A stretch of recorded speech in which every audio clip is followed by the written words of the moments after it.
Hey guys, welcome to Election Party Politics. It is Monday, March 15th, and today we're going to be talking about the 2024 presidential election. Um, I'm doing a rematch between Donald Trump and Joe Biden. They are going to be, as of right now, they are their party's respective nominees. And there are a lot of safe states that we can fill in to start. Idaho, Montana, Utah actually voted to the left this time, but they are still a safe Republican state. Their Mormon population seems to vote Republican. Kansas, Nebraska.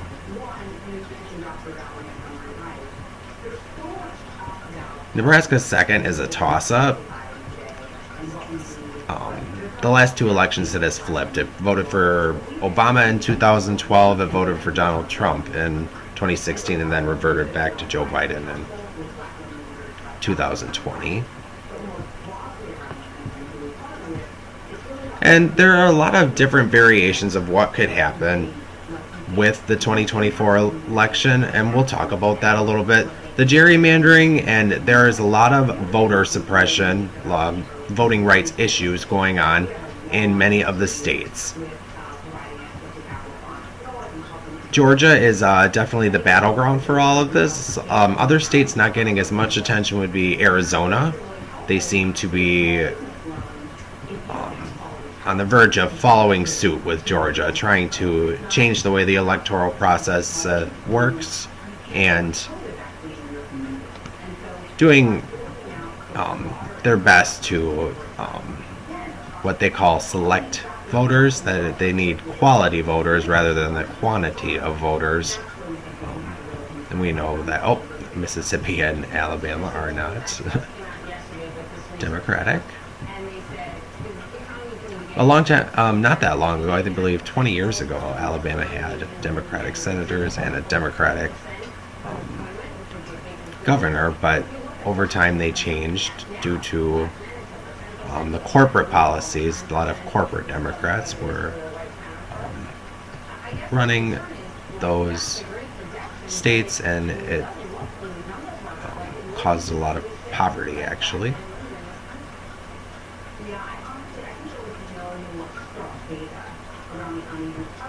So we're just filling in the safe states. I say Colorado is a safe state, as well as Virginia. They have moved to the left, starting in 2008 when Obama won them both, and they were more Republican strongholds back then. And over the last 12 years, they have moved to the left, and I believe they will continue moving to the left as more policies are enacted by their Congresses and the governors. Iowa's also going to be a safe state for the Republicans, as well as Ohio. They have moved nowhere, actually. In the last 4 years, they stayed at an 8% to 7% win for Donald Trump at the presidential level. Sherrod Brown actually won in 2018. He won with 52% of the vote. So Democrats can win in Ohio. Iowa, it's been a minute since somebody won statewide there, but since Tom Harkin retired, I believe, from the Senate. And Illinois is a safe Democratic state. Minnesota I'm going to label as safe for the Democrats, and New Hampshire. They both voted back to the left. They were pretty close in the 2016 presidential election. Actually, New Hampshire was the closest in that election. But they voted to the left this time of the whole country. By 7 to 8%. I believe Minnesota was close to 9%. And then we'll move on to likely states. I'm going to label Texas as a likely state for the Republicans.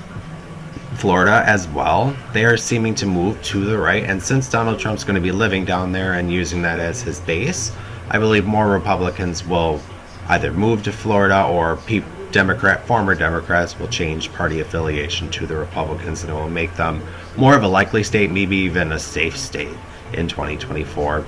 Georgia is moving to the left, but there's a lot of voter suppression that is being pushed through their houses, and depending if Brian Kemp signs them into law, it could actually make it harder for Democrats to get to the polls, but it could have an opposite effect and actually encourage more people to register to vote and go out to vote on election day because of these policies that they are enacting. It will all depend on what Congress does with H.R. 1, but I'm going to assume that H.R. 1 is somehow ended up passing, so then we'll have just a normal vote.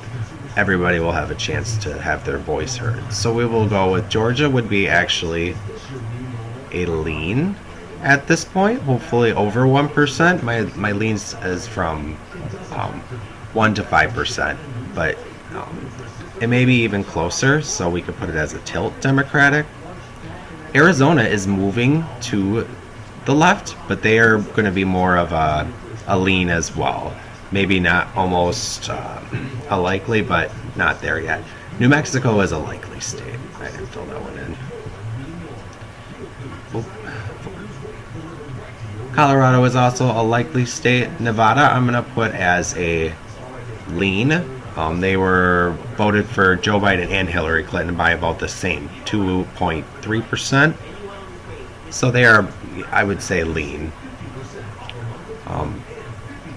North Carolina, it seems to go to the Republicans. We have not won North Carolina since 2008. They do have a Democratic governor, Roy Cooper, who just won re-election during the same election Joe Biden lost. So they do have Democratic voters, but it's got to be the right person. They, I don't know what their favorite is, but Roy Cooper is one of the only Democrats elected to statewide office. I believe their treasurer is as well. But they're hoping to run him for the Senate in 2022. But he will not be on the ballot on 2024. So I'm going to label it as a Republican state, especially since they just voted for Donald Trump. Maine 2nd District as well. That is going to be a lean. It was almost likely this last time, but I would say it's lean. But Joe Biden's going to win with a likely margin, probably in both district and statewide. Nebraska 2nd, I would put as lean to Joe Biden as well. He won it by, let's check it out. He won it by, I can't find it.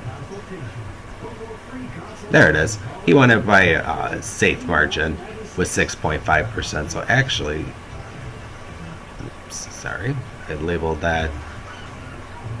Yeah, I'll label it as safe. And then we get to the Rust Belt and where each candidate could possibly go. I mean, if Joe Biden were to be able to keep the Rust Belt and we'll say go blue, blue, blue, he would win with 303 electoral votes to Donald Trump's 238. But then you can start filling in Donald Trump states. Wisconsin was the closest state this time again. They were actually the tipping point state for Joe Biden. If he would have lost the two other closest states, Arizona and Georgia, he would have had to keep Wisconsin in order to win the election, or he would have lost. And Wisconsin seems to vote back and forth. We've been doing that since 2010. I am myself from Wisconsin. In 2010, we elected Scott Walker after voting for Obama by a large margin. Then we voted for Obama again in 2012, and we elected Tammy Baldwin to the Senate. And just as recently, 2016, Donald Trump flipped Wisconsin for the first time at the presidential level since 1988. So that was an interesting election, to say the least. And now Joe Biden just won Wisconsin by only 20,000 votes, which was similar to Governor Evers in 2018, while Tammy Baldwin, who was on the same ballot, and she won her race by over 10 percentage points.